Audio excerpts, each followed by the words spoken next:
Bom dia a todos. Obrigado de ter vindo. Vocês notaram que nós tivemos uma alteração no cartaz do colóquio e foi substituído porque o palestrante que oficialmente viria teve um problema de natureza, obviamente, que proibiu a vinda dele. Então, será remarcado para um futuro próximo.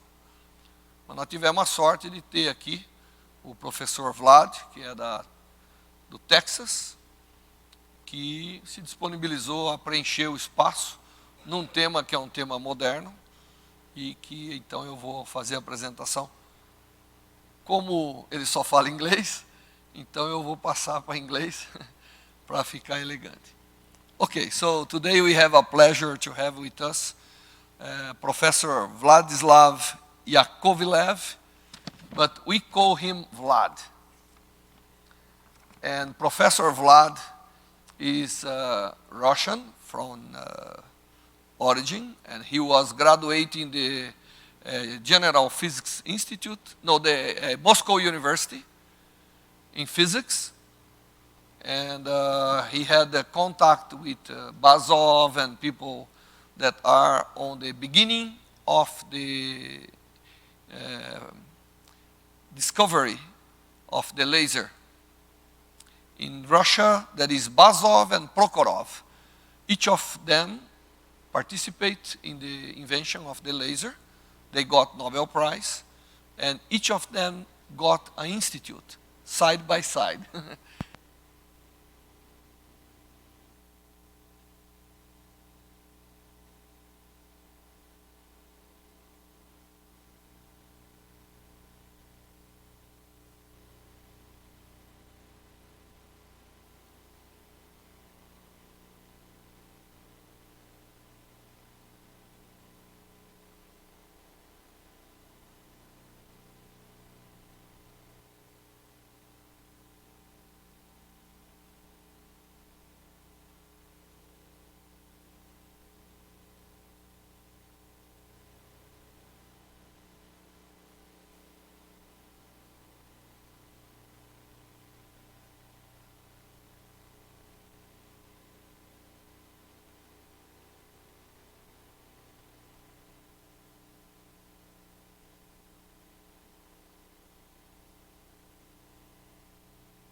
But more recently,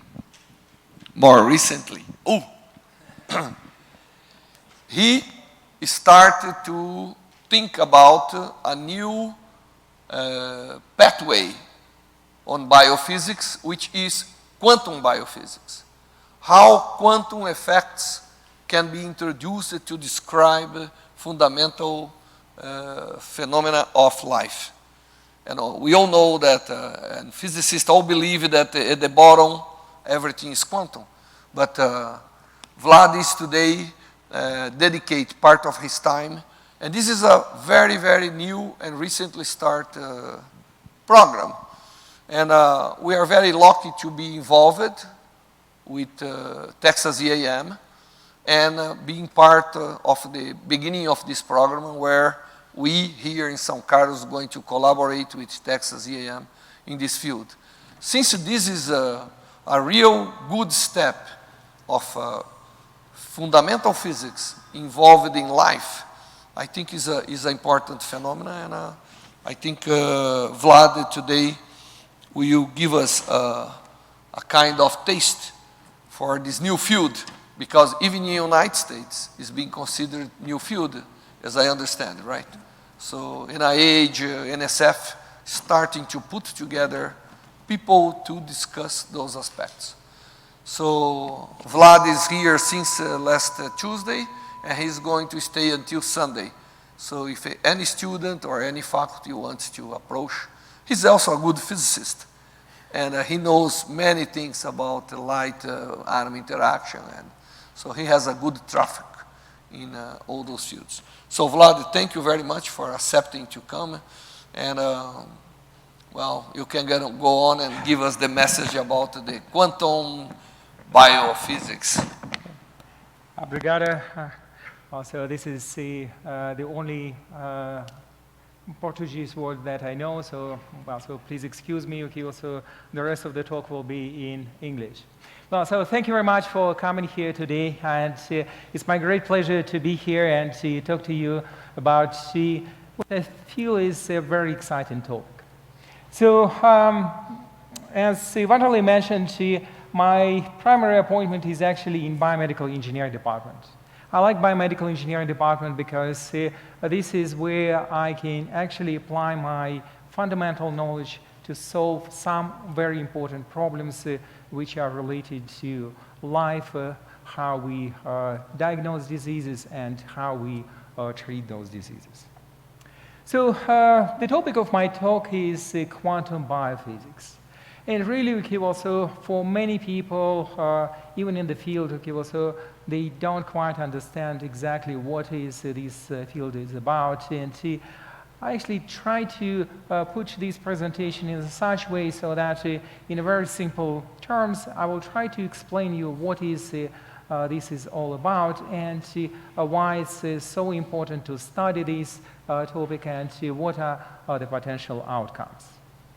So I'll start with a quote of Albert Einstein, who, well, it's not exactly okay also for his quote, but it's somewhat indirect translation from German to English, is that you don't really understand something unless you can explain it to your grandma. Well, so I'm lucky that my grandma was also in science. My mom is also in science. She was a chemist, and so that's why I choose physics, because I was coming to her lab when I was a small child, and also I smell all these chemicals, and I say, no, I want to stay away from that. So this is how I became a physicist. So if you don't understand something, okay, also, well, remember, it's not your fault. It's my fault, okay, also because I was not able to explain to you in the right way. So anyway, okay, so here's a brief outline for my talk. And really, okay, also, this is mostly introduction. It's mostly introduction to the topic, so I expect you, okay, also to sit and relax for the next 30 minutes. So there will be no formulas there, okay, also it will be just a discussion on the subject of quantum biophysics, where we stand there, and maybe for the last 10 or 15 minutes, so when I hope I can entertain you enough, okay, well, so I'll talk a little bit about my own work, also trying to present it in a simple possible way, okay, also without using any formulas or anything like that. So first thing first, okay, also where I come from, okay, also Texas A&M University, so obviously located in Texas, and in Texas we typically draw the map of United States with Texas in the middle. It's huge, it's big, okay, so it's the biggest continental state in the United States, and it typically has everything. So where is my town? So we are right there between three biggest cities in Texas: Houston, Austin, which is the capital, and San Antonio. So College Station, this is the town which hosts Texas A&M University, is a relatively small college town. So we have a population, if we exclude students, roughly 100,000 students, and okay, so this is scale 10 kilometers, so you roughly get it 20 by 20 kilometers. But Texas A&M University by itself is huge. So if I draw it on the map, okay, well, so this is the territory which our university occupies. And we also have several other campuses, so it's really cool. So it's a really large and beautiful university. So as Van der Leen mentioned, so we are one of the biggest programs in the country which prepares engineering students. We have more than 18,000 engineering students. So we have lots of money, and we actually have our own greeting. It's called howdy. So when you say OE, well, I hope that I pronounce it correctly, well, so we say howdy. So typically I start my class with this greeting, and if students say howdy, okay, so I'll repeat it again, okay, so until everyone in the class simultaneously stands up and say howdy, okay, so that means that I know that everyone is awake and nobody is asleep, okay, so nobody is using their smartphone, okay, so at least for the next 2 or 3 minutes they are paying attention to my presentation. So we started this university in 1876. It's actually the oldest university in the state of Texas. So originally A&M had the meaning of Agricultural and Mechanical College of Texas. So now it doesn't have any meaning. So we just say Texas A&M with A&M meaning nothing now. So when you graduate to Texas A&M, so you get this wonderful ring. Not of this size, okay, also, but the one that fits on your finger, but it's a very powerful ring, maybe the most powerful in the world. Because, okay, also by wearing this ring, okay, also you almost automatically get a job, okay, also in most engineering companies around the world. So this is how proud we are about our graduates, and really, okay, also this school provides with significant engineering preparation. So we are also strong in many other subjects, but engineering, okay, also probably, okay, also our strongest point. So surprisingly, okay, also Texas A&M and Brazil, okay, also have a lot of history of collaboration, and actually the government of Brazil is generous enough that students from Brazil, okay, also can go and get their graduate education in Texas A&M free with a stipend. So if you are interested, okay, also I brought some brochures for students, okay, also who are interested in graduate studies at Texas A&M. So if you are interested, okay, so please come see me after my presentation. I would be happy to share those with you. Okay, so now a little bit about my research topic. So in US, if you are a professor, you have to do research.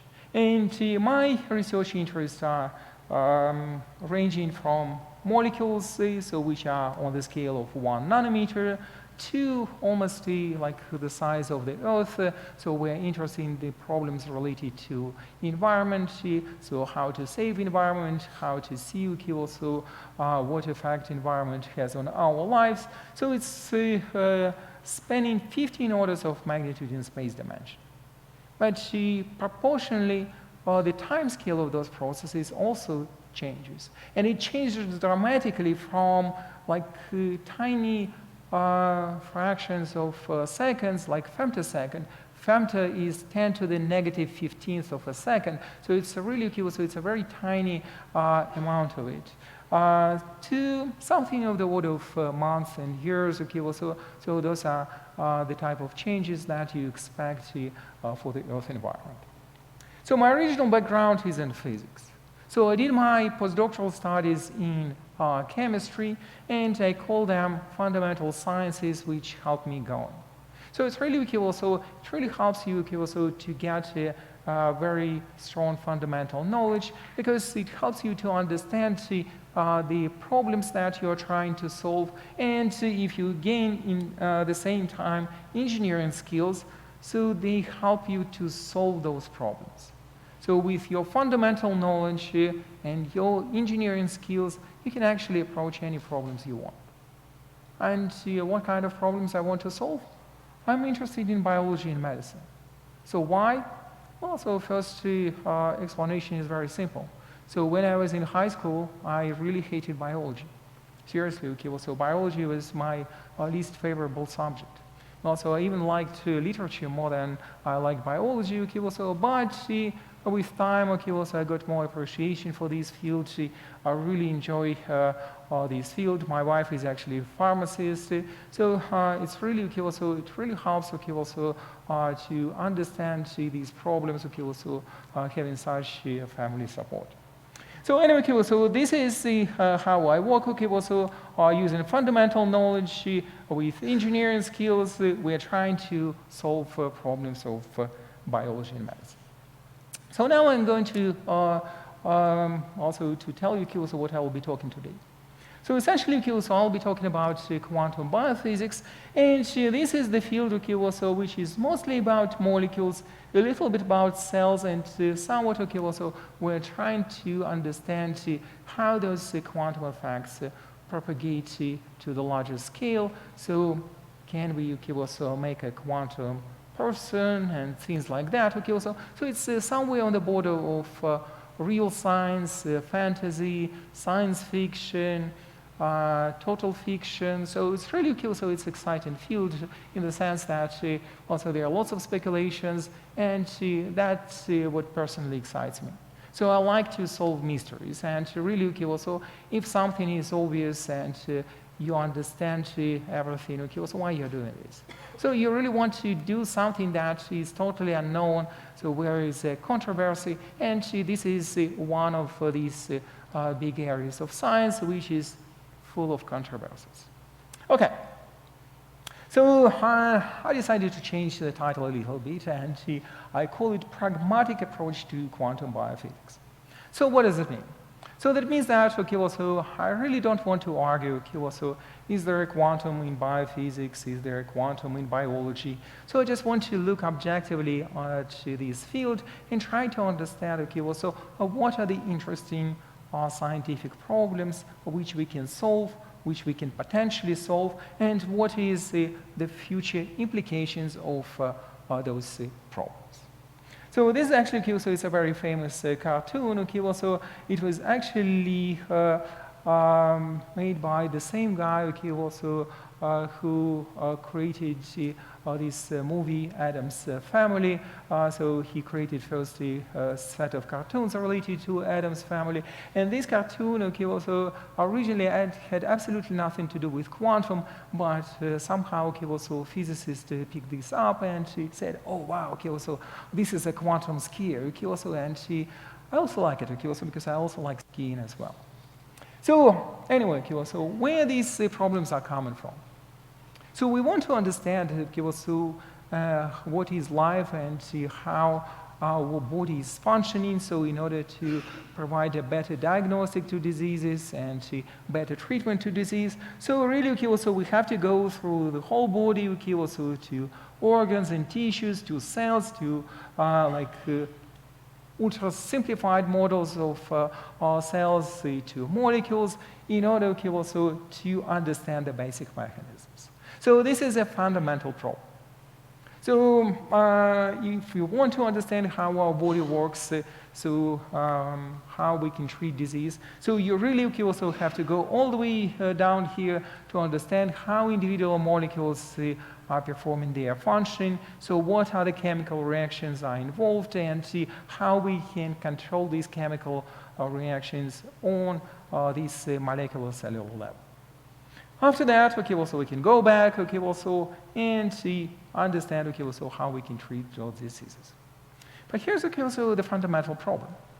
Well, so we normally describe our motion in a classical way, but when we start to decrease, when we start going in this direction, so the size of our system becomes smaller and smaller, and at a certain point, somewhere right there, okay, also where we reach molecular level, so it approaches this limit when we no longer can use the classical description, and this is where quantum mechanics is involved. So traditionally, okay, so we don't have to go deep into this picture, but naive physicists' view of the world is quite simple. So most of the effects are described using classical mechanics. I'll explain you exactly what we mean.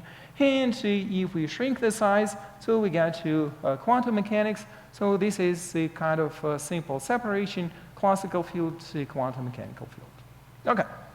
So now give us a very simple way of trying to understand the quantum world without actually leaving your house. So you go to your kitchen, okay, also, and also if someone like, also I borrowed the picture from the web, okay, also is well organized, okay, also everything in the kitchen, okay, also is on its shelves. So if you want to put extra jar there, okay, also there's only certain shelves, okay, also where you can put it. So this is what physicists say is quantized shelves. So in quantum world, everything is also split into levels. So you basically okay, also can't exist okay, also somewhere in between those shelves. So you have to be either on this shelf or on this shelf. So we call those energy levels. So very similar to your kitchen. So basically, okay, also if you ever in doubt, okay, also how this quantum world works, go to your kitchen, okay, also look at these shelves, and pretty much, okay, also the same way, okay, also all the atoms are arranged. So now, okay, also if everything is around those levels, so what happens, okay, also if you kick some jar out of this shelf? Well, so it can go down, okay, also, or if you make a gentle kick, okay, also you take this jar, okay, also move it to the next shelf, okay, also, you basically okay, also create what is called quantum leap. So quantum jump, so you basically go from one shelf to another. So this is okay, also simple, fundamental things, okay, also which drive quantum world. So two messages here, so everything is quantized, and okay, also going from one quantum state to another is called quantum jump or quantum leap. So we'll use this later on. So then, okay, also things get a little bit more complicated when we try to look at more complex systems like cells. So cells, okay, also are smallest objects, okay, also from which living cells are made. And the naive physicist approach is okay, also just consider as a circle, triangle, okay, also square, okay, also, but it's a kind of empty one. So biologists obviously don't like this picture, okay, also they will put every single organelle they know into this picture, and they say, oh, you can't do anything else, okay, also but treat this cell like this. So chemists, on the other hand, okay, also kind of take an approach between those two extremes and say, well, really, okay, also the only thing that matters there is the interaction between molecules, chemical interactions, chemical reactions. So we will just draw those chemicals, and chemical reactions are happening there. Okay. So classical versus quantum. So what is the best way to understand this?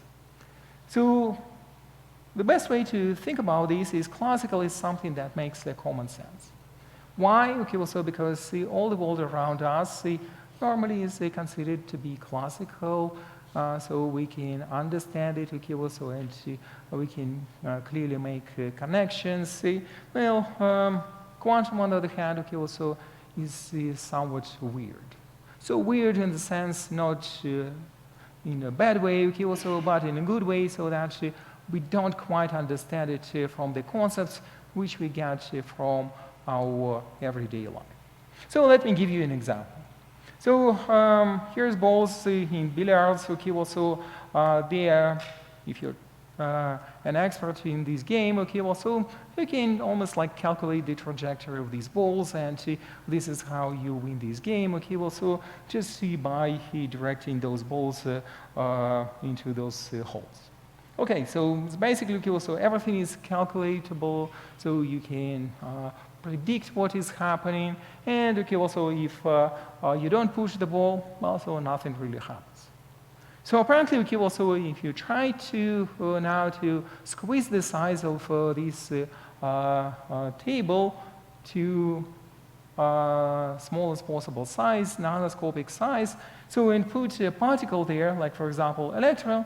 So in this case, okay, also particle in this two-dimensional box is not simply described also by the same idea also for billiard also, so that you have balls and you're pushing those. So it's actually also described with probabilities. So it's a probability of finding this particle at a certain location. So this is y direction, this is x direction, and this probability also is typically described by a new function which is called a wave function. So this is totally different, so, and of course it's weird. Well, so let's stick with this, also, and go to other weirdness. So quantum duality. Also, if I show you this picture, also, what is this? Is it rabbit or duck? Well, so it depends on how you look at this. So it can be considered as a rabbit, also, or it's considered to be as a duck.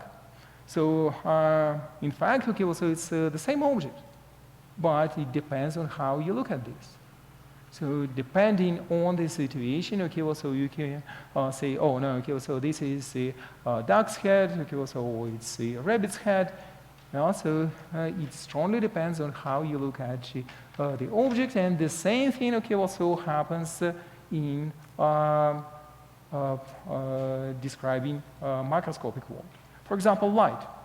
So traditionally, also there is a historical example of treating light either as particle or as a wave, and for different effects, well, so sometimes also it shows pure wave behavior, but for things like photoelectric effect, also it shows as a quantum particle. So it's really also it depends on the situation and when also you are looking at certain properties of light, so it shows up either as a particle or as a wave. So absolutely the same way also as in this optical illusion. So depending on how you look at this object, depending on what property you're interested in. Well, so the same thing for particles. So electron also is considered to be a particle, but also when people try to use a similar experiment to diffraction, so just passing an electron through these double slits, so they show interference pattern also, so that means that electron is showing properties of the wave. So basically also this is another weirdness. So you can't even say also is it particle or a wave anymore, because every single object has those two properties in the same time. So finally, also quantum superposition. I think that also this is the most famous cat. Also is called Schrödinger's cat, and essentially this experiment is a kind of a virtual experiment. So you put a cat in a box, also, and then also through some non-trivial mechanism, also you make poison available to cat, and question is also is the cat still alive or not? So the box is closed, also you can't see through this box, so clearly also you have no answer to this question. So you have no answer to this question, and what it means is that also cat it's totally weird. So it apparently exists in two states. It can be both alive and it can both dead. So this is how we describe this. So we describe it as superposition of two states, alive and dead. So it seems to be so totally unreasonable, because we all know that cat can be only alive and dead. But how do we know this? So in order to find this out, we have to open this box. And after we open this box, also we know if cat is alive or dead. So essentially, also we need to make measurements in order to also to understand also what's really happening with the cat. But by doing these measurements, we essentially affect our physical description of this system. We also, believe it or not, but this Schrödinger's cat exists. So this is actually the photo of this, and apparently depending on the light conditions, so this cat also appears to be either dead or alive. So, so with this, also I kind of conclude the introduction to quantum science, and really also ask myself a question. So why quantum biophysics? Why we are so much interested? Why so many other people are interested in this. So first of all, okay, so how do we treat this? So for now, he'll treat this, okay, so with this kind of black box. So essentially, okay, also we don't know exactly what it is. Okay, well, so moreover, okay, well, so if you ask the best experts in the field, okay, well, so they still don't know, okay, well, so what is quantum biophysics and what it is. But so you talk to biologists.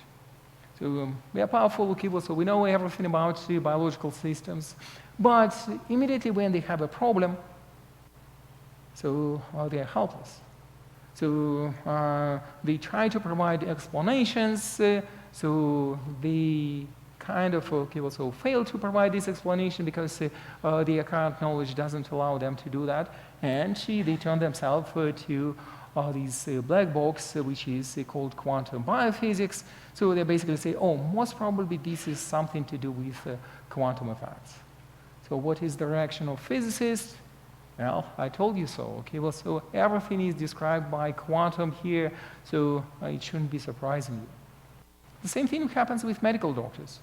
So our medicine is getting better and better. Okay, well, so we know how to treat many diseases, but still, okay, well, so we're struggling to treat everyone from cancer, okay, well, so other diseases, and the same thing happens. Okay, well, so each time, okay, well, so medical doctors have a problem. Okay, well, so they turn themselves, okay, well, so to this magic box of quantum biophysics. Okay, well, so they say maybe something related to quantum can help us. Well, believe it or not, but it's actually true. So on the way here, okay, so I went to the store and I bought this food supplement. So elderberry, okay, so it's a kind of analog of acai here. So, but in the northern part of America, we don't grow acai, okay, so it's the elderberry there. So, but read carefully here. Quantum health. So it's already there. So quantum health is already, okay, so trying to help people. So that's basically, okay, so what's going on right now. Okay, so each time, okay, so someone sees the problem, okay, so and classical explanation doesn't provide you the full answer, so people turn to quantum as the way to try to explain things. Okay. So now, okay, so going to the history. So who was the first one, okay, so who actually mentioned quantum in one sentence or at least in one paragraph? So I especially, okay, also digged into this subject, and I found out that somewhat around 1919, so this was the first time, okay, so ever, okay, so quantum effects were considered for biological systems. And it happened for eye. So essentially, okay, so in the beginning of last century, okay, so people tried to understand, okay, so why do we have color vision? And apparently, okay, so one of the first reasonable explanations for that, it was all related to quantum theory, which was just being developed. And they said, okay, so it's the same with idea as a photoelectric effect. And well, see, okay, so the way people wrote papers in the old days, so they didn't use too many formulas, so they tried to explain things, okay, also as they were trying to explain things to their grandmas. So present days, okay, also we know that it's really true, okay, also eye, okay, also can handle as little as a single photon of light, okay, also a single particle of light, and detect it. So it's really, okay, also it's a great device, okay, also which is amazing, okay, also in the sense, okay, also what nature did, okay, also to us to supply us with such a great instrument. So by the way, okay, so this work, okay, also on single photons detection, okay, also was done by one of my colleagues in Singapore, okay, also, and I'll be visiting him next month. But really first ideas came from Russia. Okay, also remember that. I'm Russian, okay, also, and from Russian standpoint, okay, also everything was ever first invented in Russia. Okay, also just, okay, also never argue with that. Okay, also it's impossible.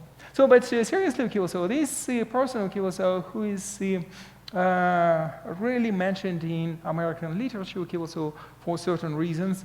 So Alexander Chizhevsky, okay, also in 1917 and 1919, okay, also he was the first one who was trying to understand the complexity of biological systems. So he said that no way, okay, well, so it can be all explained in a classical way.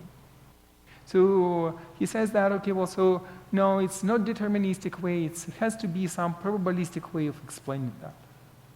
Well, so remember that he lived in the time of the communist Russia. And what do communists say? So we will build communism. Well, so it's all determined. So there is no way, okay, well, so there is any probability of going back to capitalism. So his ideas of probabilistic life were like totally dismissed by Communist Party.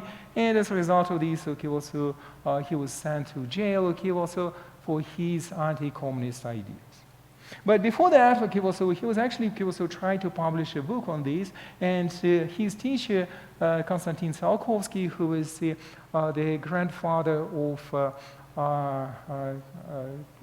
current spacecrafts, so he said very interesting words. Unfortunately, nobody will publish this book, since it defines the whole new scientific direction. So this is true. This is true even now. So because, okay, so there is a community of people who is working in a certain area. So if you come with a new idea, so it's extremely hard, okay, also to promote this new idea to this audience. Well, so he talked to the publisher, and the publisher said, okay, well, so look, we got fantastic reviews for your book. There is no way, okay, well, so we can publish this. Well, so it's very simple, okay, also because explanation, it's impossible to explain complexity of biological and pathological process only using physics and mathematics. So nowadays we know that biologists are turning to physicists and mathematicians to help them to understand this. Remember, this is 100 years ago, those ideas were like totally dismissed and just because they were so new. Okay, so this is the same Schrödinger who invented this Schrödinger's cat. In 40s, he gave a set of lectures so where he tried to philosophically understand what is life. So from the standpoint of physics. And originally, okay, also, he was thinking in terms of thermodynamics as the way to explain living cells. But the way, okay, also those lectures were developed is that he was giving those lectures, getting feedback, and he was trying to digest, okay, also the feedback that he was getting, and he was coming to this idea that classical physics most likely is not sufficient, okay, also to understand the living matter. And one of those ideas, okay, also was at that time we didn't know that DNA exists, but at least genetics, okay, also just started, and they found out that mutations are the ones, okay, also which drive the development of life. And one of the ideas was that also that quantum physics is actually controlling this behavior. So now we know that actually, okay, also it's absolutely true. So proton tunneling, okay, also from one chain to another, okay, also is actually, okay, also drives those mutations, so that our own life is actually, okay, also due to these quantum effects, okay, also which cause mutations, and that's how, okay, also we developed into humans.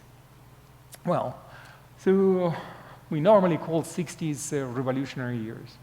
So it's basically also when lots of discoveries happened.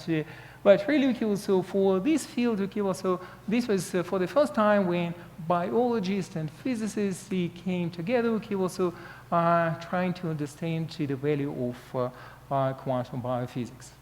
So in this particular example, Albert and Georgi, okay, also, so he was Hungarian by origin, okay, also, and he was looking into physiology at first. Well, so he said, finding physiology too complex, I took pharmacology. Still finding the pharmacology too complex, I turned to bacteriology. So then, okay, so he went down to molecular level to understand that, okay, so classical treatment is not sufficient to understand these molecular dynamics. So in the same time, okay, so pure physicist Froelich, so he was actually a theoretical physicist, so he came to the idea of quantum coherence in biological systems. So basically, okay, so that was a revolutionary step.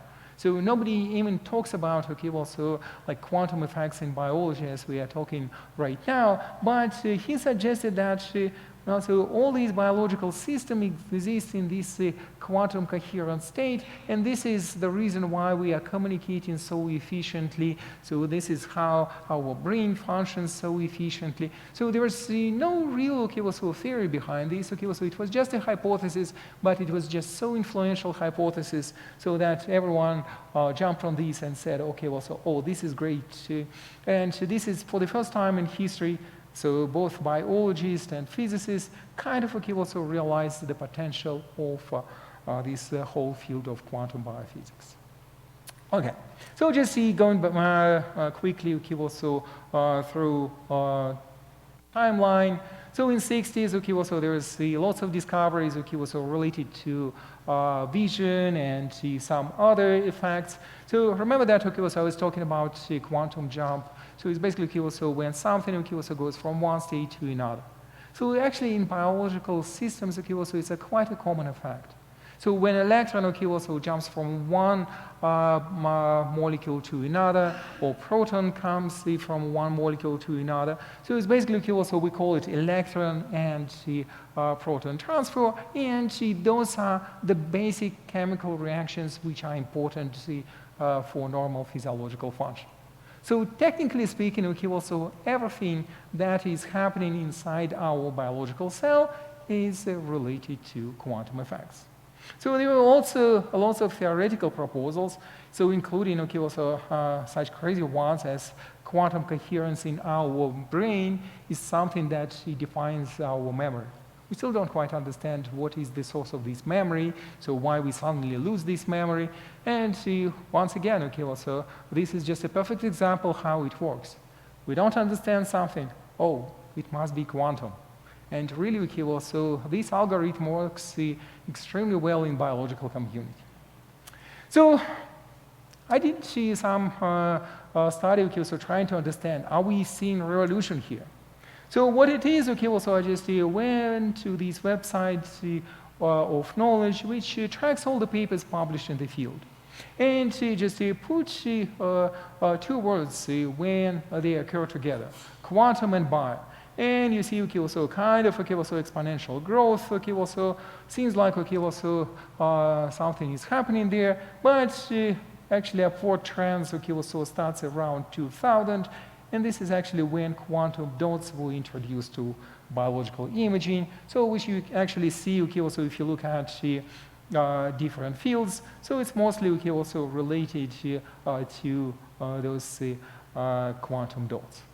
But interestingly enough, so when you look for funding, who funds now research related to quantum biology?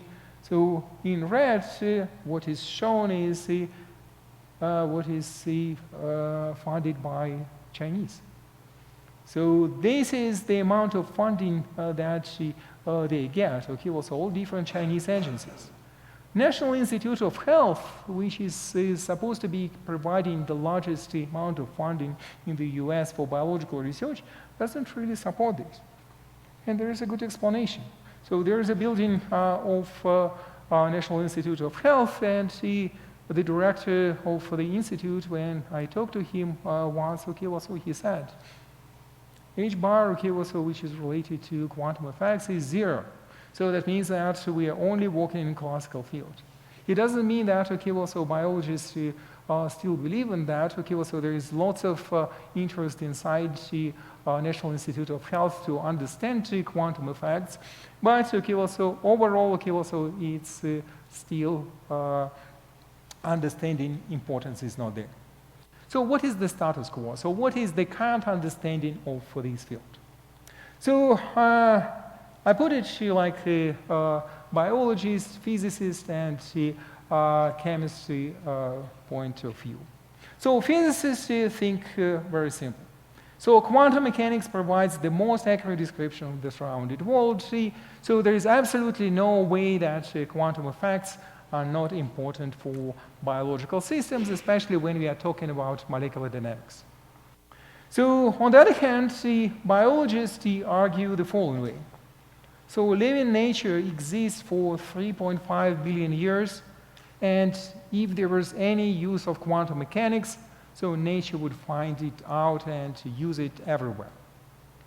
Also, there is always the somewhat in the middle approach of chemistry. So chemists say that biology is all driven by what is called the W cube. So that means that molecules are warm, so it's a high temperature and wet, so they are operating in this environment, and wiggly, so that means that they are constantly in motion, so that means that quantum effects are likely not important. Okay, so now so back to my pragmatic view of biology.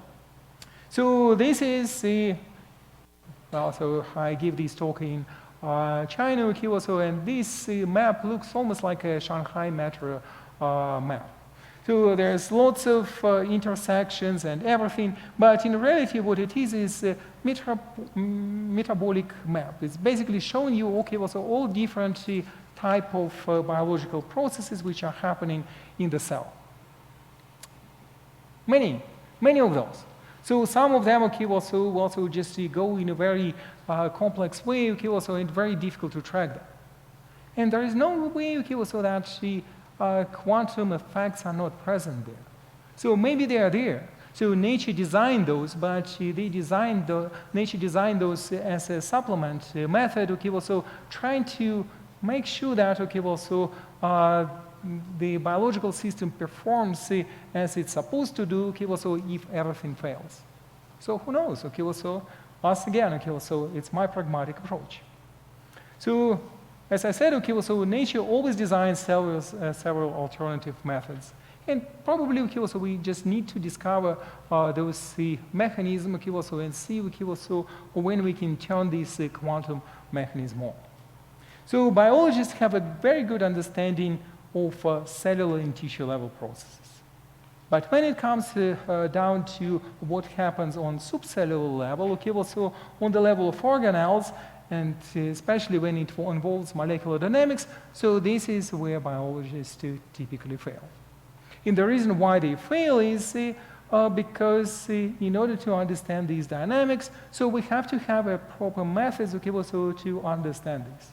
And this is actually where most of the problems and questions biologists are facing, so are coming from. Because, so they don't have tools, so to understand these dynamics in vivo, and that's how they come up with all these new ideas. And this is actually, so what motivated, so this guy in 60s, so to look into quantum theory, so in order to provide a better description of molecular systems. Okay. So basically, so these are what I call established areas of quantum mechanics in biological systems.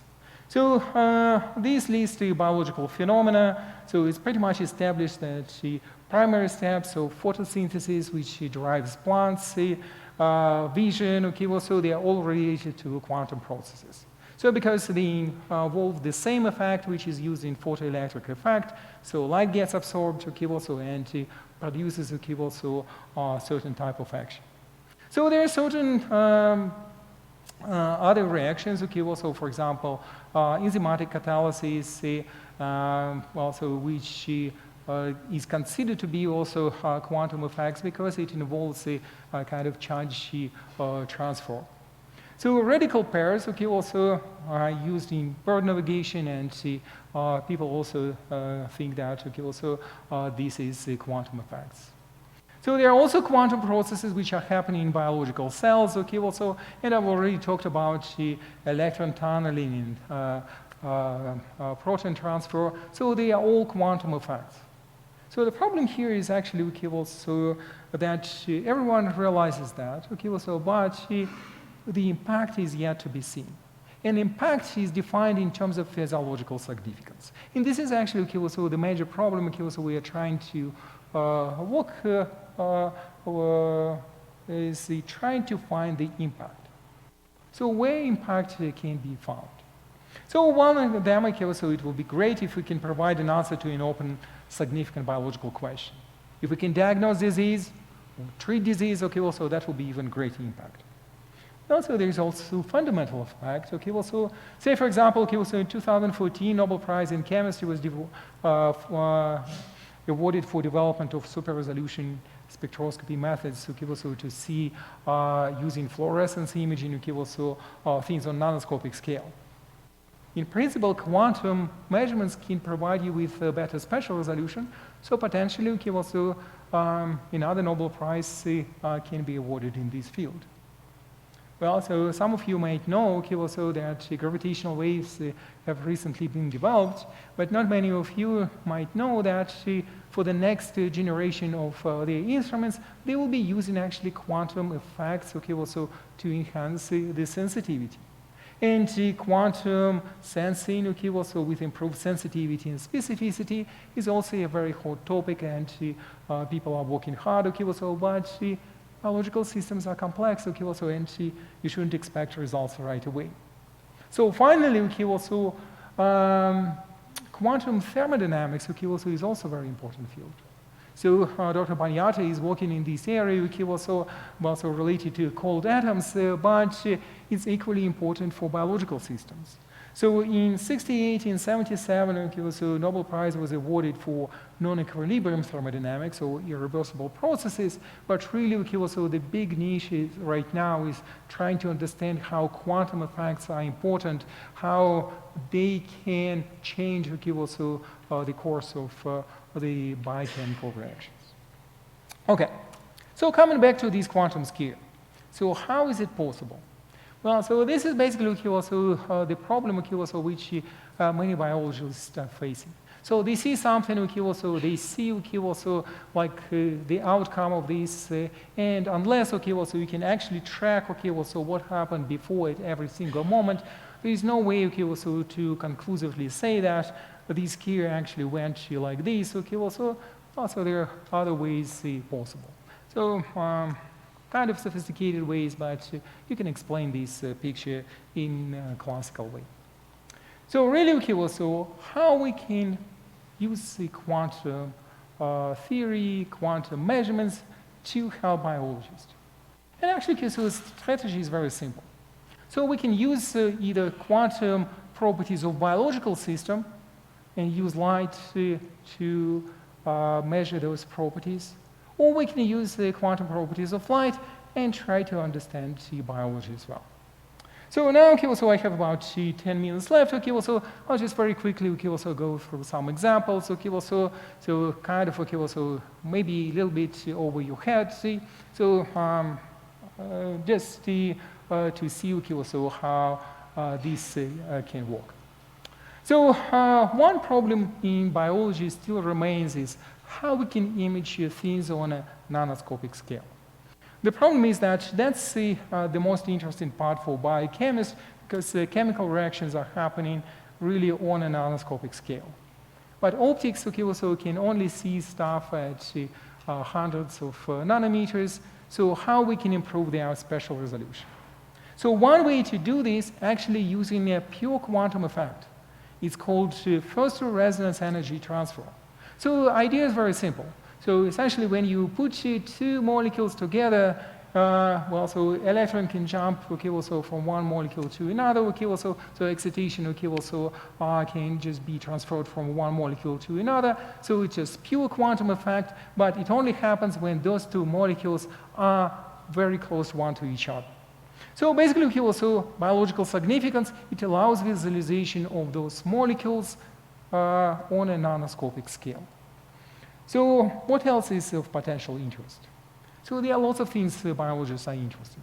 So they are interested in all kinds of physical parameters of the system. So they are looking at how to use less power, okay, also get the best resolution and the best possible speed, okay, also lots of things, okay, also pretty much, okay, also anything, okay, also that can be picked from this list and improved, okay, also biologists will be very happy to accept this. So one of the most interesting part for us is electrical fields. So first of all, okay, so it's a physical phenomenon, okay, also, and second thing is that also it's very important for neuronal propagation. So question is, okay, so how we can measure those electrical potentials in vivo, okay, also without using any kind of dyes? Well, so for this, okay, also I have to introduce Raman spectroscopy, and in a very simple way, okay, also you shine the light on your molecules and measure the spectrum of the light which comes out. Well, so you have for this blue photon, okay, also comes in, okay, also this is initial wavelength. You get some photon, okay, also coming out. So where the frequency of this photon is the frequency of this photon minus or plus the frequency of this vibration.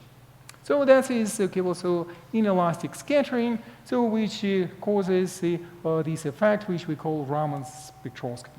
So this Raman shift, okay, also can be, okay, so this is, I think is the only formula that I'm using, okay, also related to input and output wavelength, and it's actually represents the vibrational frequency of this molecule. Okay, so now, okay, so what is so special about this? So Stark in about 100 years ago, okay, so he discovered that if atoms are placed in an electric field, there is an energy shift in those atoms. So what about molecules?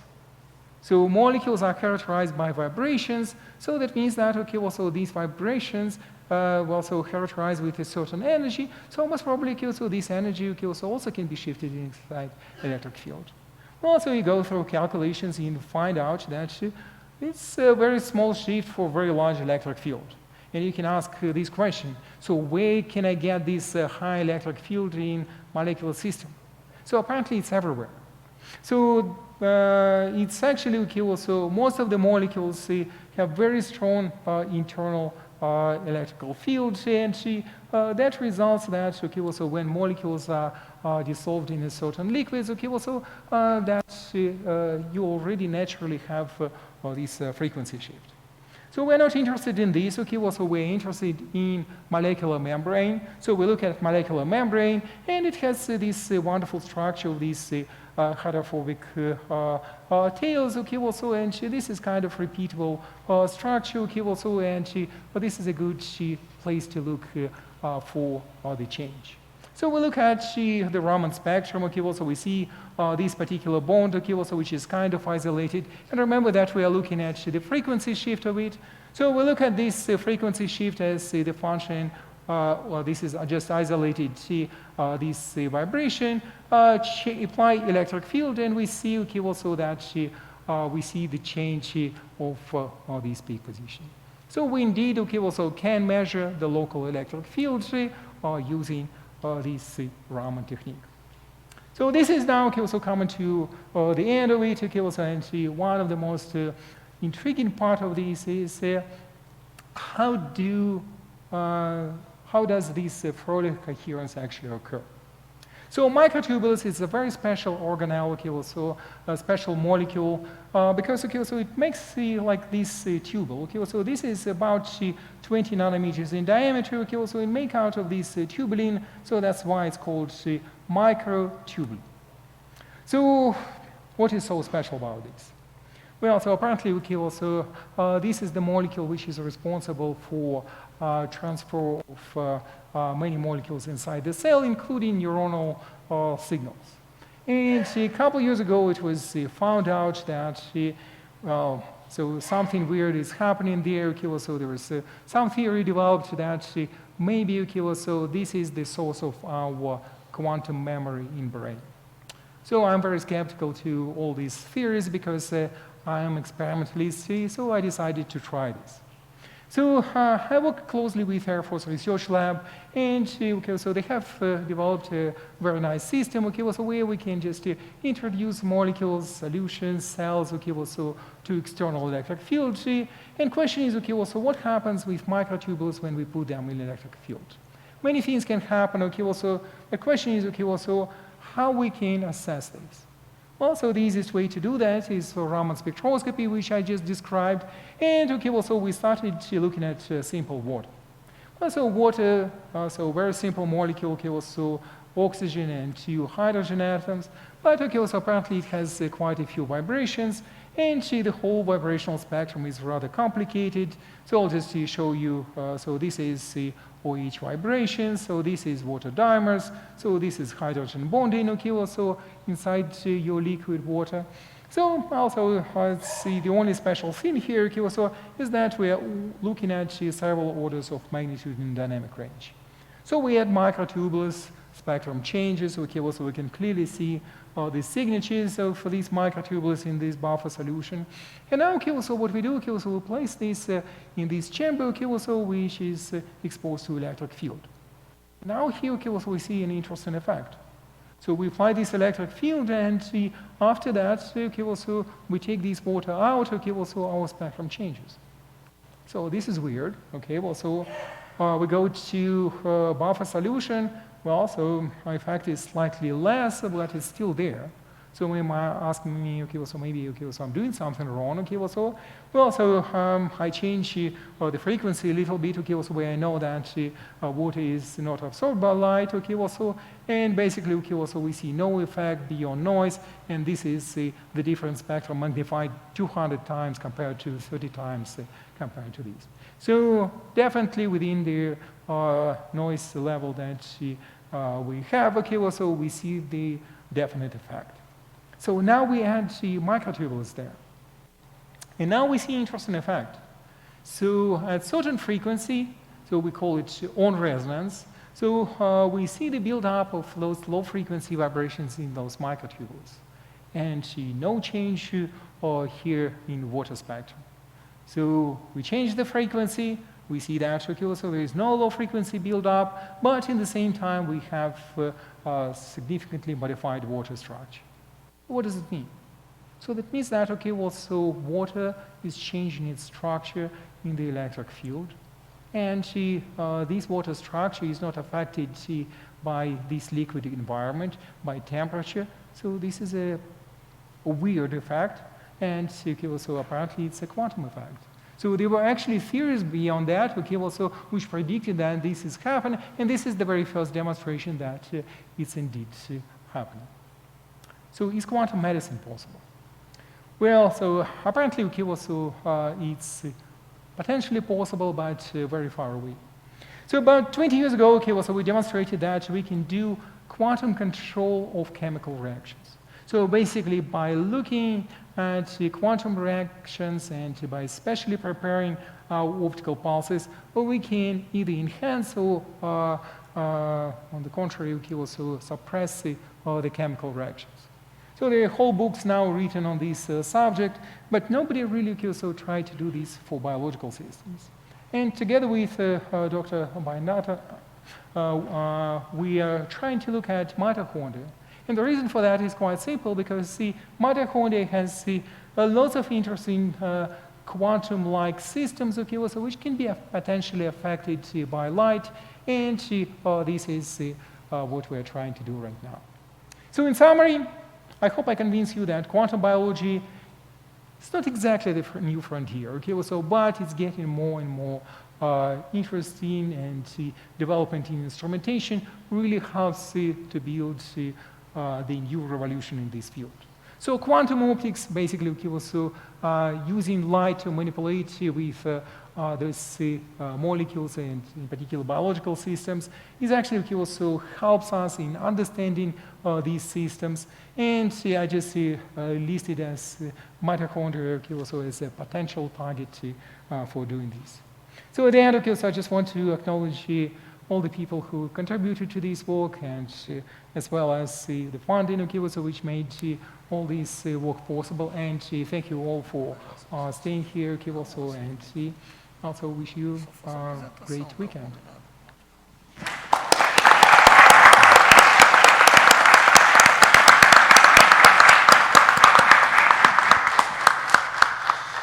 So thank you so much, Professor Vlad, and we now are open for questions.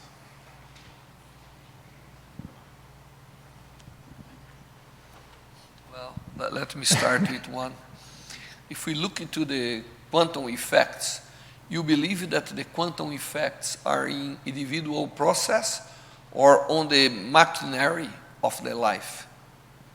Well, so this is something that we don't know, and we would love to know, okay, so, but unfortunately, the existing knowledge is not sufficient to answer this question.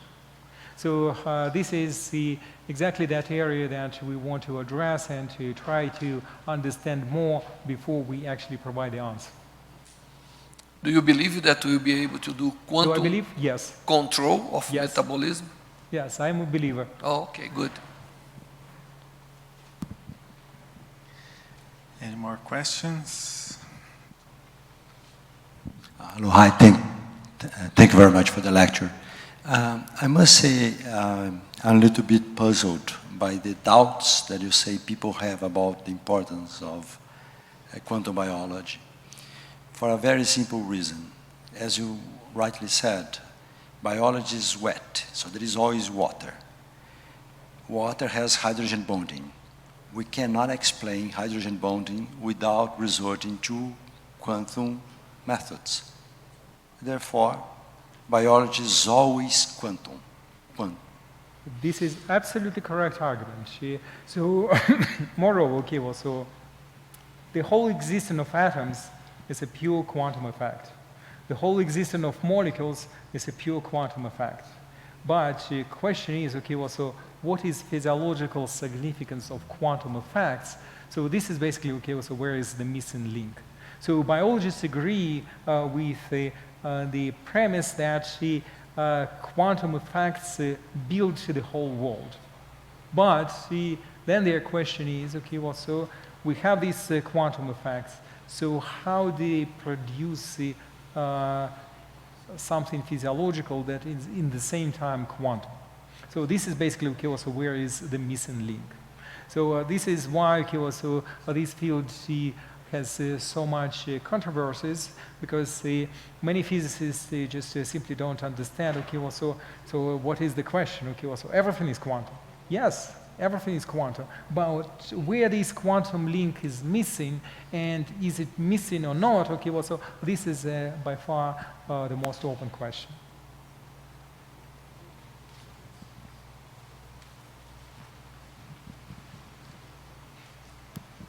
Hi, you mentioned quantum optics as the instrument to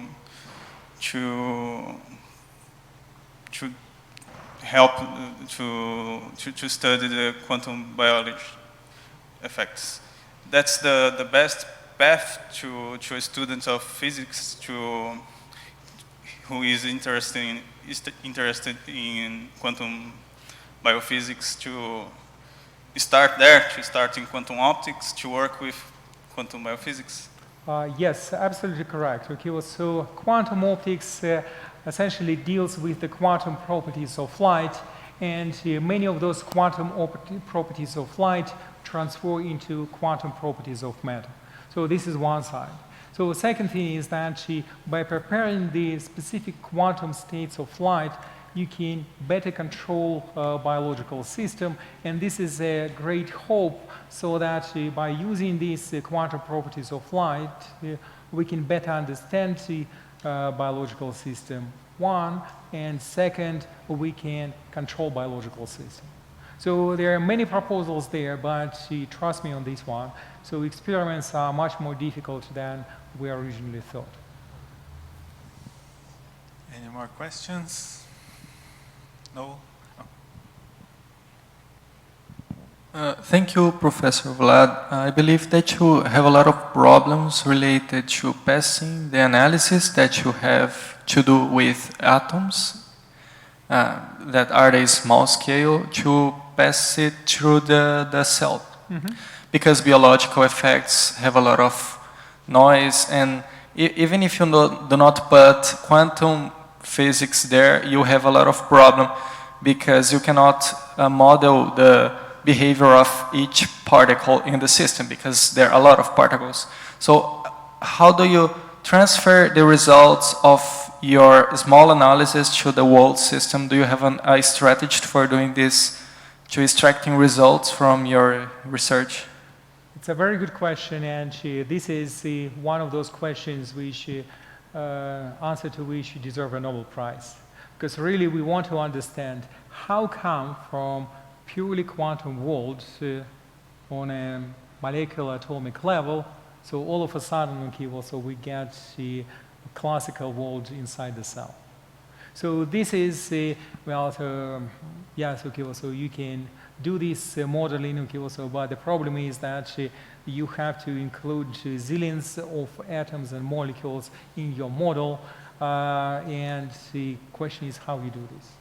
So there are molecular dynamic simulations which are progressing, and the power of computers allows us to do these calculations faster and faster, but we are still not there yet. We are still not there yet, so we are not able to calculate even smallest possible volume of interest so that we can understand, also where this transition is actually happening. Thank you. Thank you. Any more? No? So let's thank you again, Professor. Thank you.